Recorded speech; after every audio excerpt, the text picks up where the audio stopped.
All right, so it's official and it's been official for a while, but now we're getting the press conferences. And if you were listening on the audio side, we appreciate you. Remember to leave a rate and review wherever you do find your audio. And if you're watching this on YouTube, make sure to hit that like button, hit that subscribe button. And if you already have, thank you so much for rocking with us.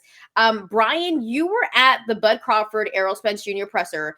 And we were just talking about the vibe that was going on. But from everything that you kind of saw there while you were there, what was the biggest takeaway for you?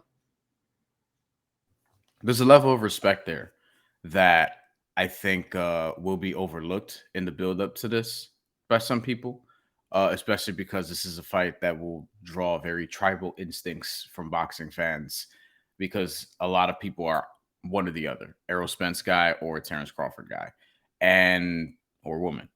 And I think that both of these guys are awesome, and they know that the other guy that they're fighting is awesome. They've acknowledged that in the press conference, but they both have an innate belief that they're going to knock out their opponent or beat their opponent, however it may get done. And they should, because why else would you get in the ring? Why else would you compete? It's a sports. Why else should you do anything if you think you're not gonna, overcome somebody else on the other side of it? But it was great to be at. It's kind of like, all right, this is actually happening. Finally, you get that feeling, right? Because this is something that's been talked about for so long. In my lifetime, it's one of the fights I've anticipated the most. And in my opinion, this is the biggest fight in boxing that you can make right now. So for me, I've been waiting for this fight for about 5 years now, and everyone's talking about how it's a little bit late. I actually don't think it's late. If you think about the fact that they are both undefeated and they're not past their prime yet, I still feel like, Bud isn't close to 40 years old just yet, and he's still knocking out dudes. He's just coming off, a very big performance as well. Against a guy that we didn't really want to see him fight in David Evanesian. But nonetheless, it was a good finish for Bud. And ever since he's moved to the welterweight division, he's been TKOing everybody. Right. So that's extremely impressive because you would think that he would have been TKOing or knocking out everybody before, but he's been doing it in this division.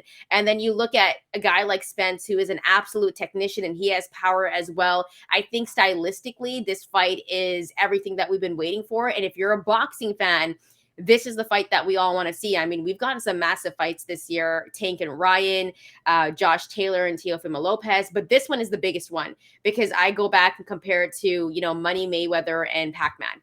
That's how big this fight is. And for this generation, I think it's the fight of the era. So I actually don't think it's too late for this fight. And there's also in the contract that whoever wins, there's going to be a rematch. So very likely we get a second one.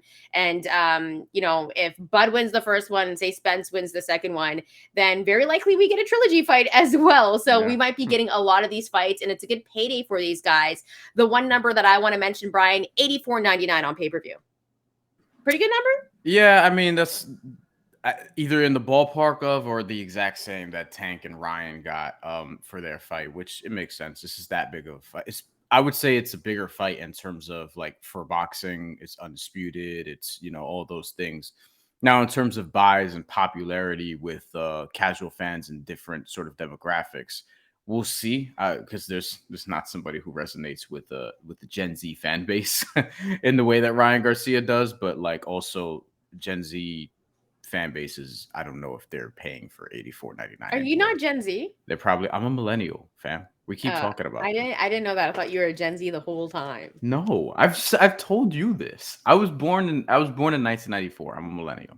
Okay, so you just make the cut. We're in the same shit. We're in the same whatever. But I think you just make the cut, right? You're like a younger millennial. Yeah, but like that, the cut is like 1996. Okay. Yeah, so you just make the cut. Something like that. 1996 or 1997. They're not 2 years away. It's not like I was born on New Year's Eve, 1995. What are you talking man, about? I'm just saying you just made the cut. Nonetheless, I'm just saying though, you know what? I think this fight isn't going to be obviously like Ryan Garcia because like he transcends the sport, right? He's like a different type of superstar in boxing. But I do think it's a fight where even casual fans that don't necessarily buy pay-per-views usually are going to have a fight party for this. And Bryan and I have talked about this. Is it fight party worthy? This is.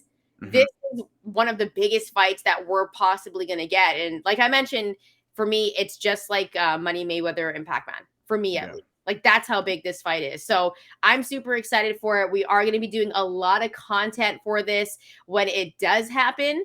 We're going to have betting and all that for you. Bryan, any last final thoughts on Bud and Spence before we move on? Yeah, just I thought the press conference was also well done, and they actually, unlike Teofimo Lopez and Josh Taylor, were allowed to do a face off, a proper Thank face off, God. which weird. But I think Errol Spence he was great with the media. He stayed around for a long time afterwards, and somebody else.